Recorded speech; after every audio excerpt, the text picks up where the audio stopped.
기도하시겠습니다. 사랑의 하나님, 오늘 이 아침 말씀을 사모하는 모든 자녀들 위로하시고 하늘의 평안과 축복 더하여 주옵소서.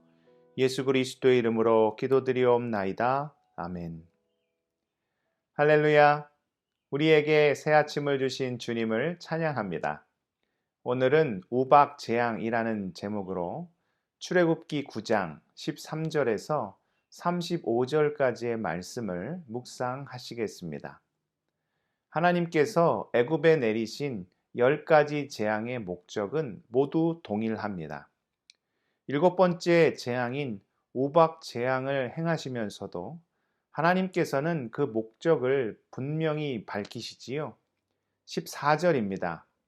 내가 이번에는 모든 재앙을 너와 내 신하와 내 백성에게 내려 온 천하에 나와 같은 자가 없음을 내가 알게 하리라. 다시 말해 여호와 하나님만이 참 신이심을 온 만민이 알게 하시겠다는 것이지요. 하나님께서는 심지어 이렇게까지 말씀하십니다. 16절입니다. 내가 너를 세웠음은 나의 능력을 내게 보이고 내 이름이 온 천하에 전파되게 하려 하였음이니라. 애굽의 왕 바로도 누가 세우셨다는 것입니까? 하나님께서 세우셨다는 것이죠. 온 천하 만물에 하나님의 권세가 미치지 않는 곳이 없다는 것입니다. 그리고 그 모든 일은 오직 누구의 영광을 위한 것입니까? 하나님의 영광을 드러내기 위함이라는 것이지요. 그래서 시편 148편 13절이 이렇게 하나님을 노래합니다. 여호와의 이름을 찬양할지어다. 그의 이름이 홀로 높으시며 그의 영광이 땅과 하늘 위에 뛰어나심이로다.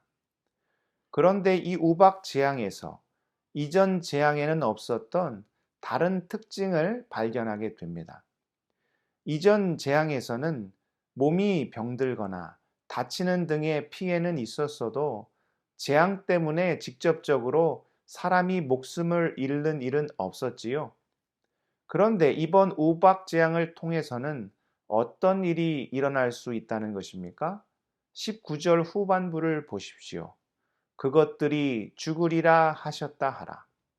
이전에는 결코 없었던 무서운 우박이 하늘에서 내릴 것인데 들에 있다가는 목숨을 잃을 수도 있다는 것이죠. 그런데 또 어떤 방법을 제시해 주십니까? 그 재앙을 피할 수 있는 길이 있음을 알려주시지요.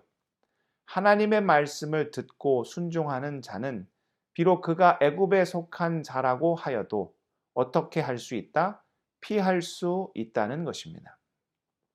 물론 이 재앙이 우연히 일어난 자연재해가 아니라는 사실을 보여주시기 위해 이스라엘이 사는 고센 땅에는 재앙이 임하지 않았습니다. 그래서 이스라엘 사람들은 하나도 다치지 않았지요. 그러나 애굽 사람도 어떻게 하면 하나님의 경고의 말씀을 듣고 순종하면 살 수 있었다는 것입니다. 그래서 실제 어떤 일이 벌어집니까? 20절과 21절을 보십시오.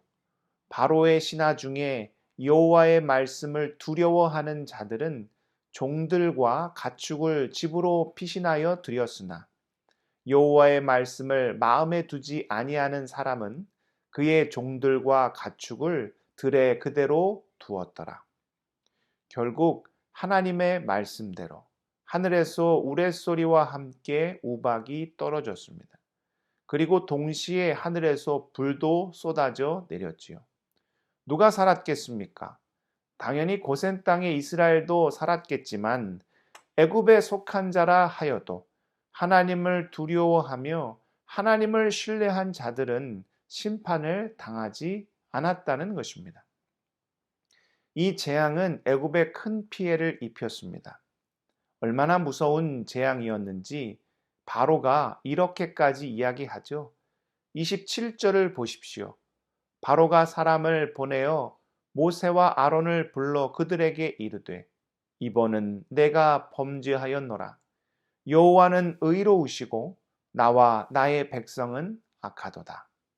그러면서 이 재앙이 그치게 해달라고 간곡히 부탁합니다. 그러나 모세는 바로가 온전히 회개하는 것이 아님을 잘 알고 있었습니다. 그 이유가 무엇입니까?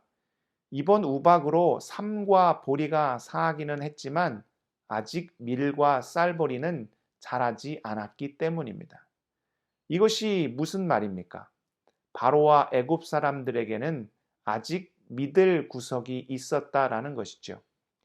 지금 당장은 큰 피해를 입어 회개하는 신용을 하기는 하지만 조금 지나 밀과 쌀보리가 자라는 모습을 보면 마치 손바닥 뒤집듯이 태도를 바꿀 수 있었다는 것이지요. 사실 이는 우리 안에서도 발견할 수 있는 연약함입니다. 어떻습니까? 세상에서 가장 간사한 것이 바로 사람의 마음이지요. 화장실 들어갈 때와 나올 때가 얼마나 다릅니까? 힘들고 어려울 때는 바짝 엎드리다가도 조금만 비빌 언덕이 생기면 내가 언제 그랬냐는 듯 고개를 빳빳이 드는 것이 인간의 죄악된 마음이지요. 그러나 그 결과가 무엇입니까? 더 무서운 심판이 기다리고 있다는 것입니다.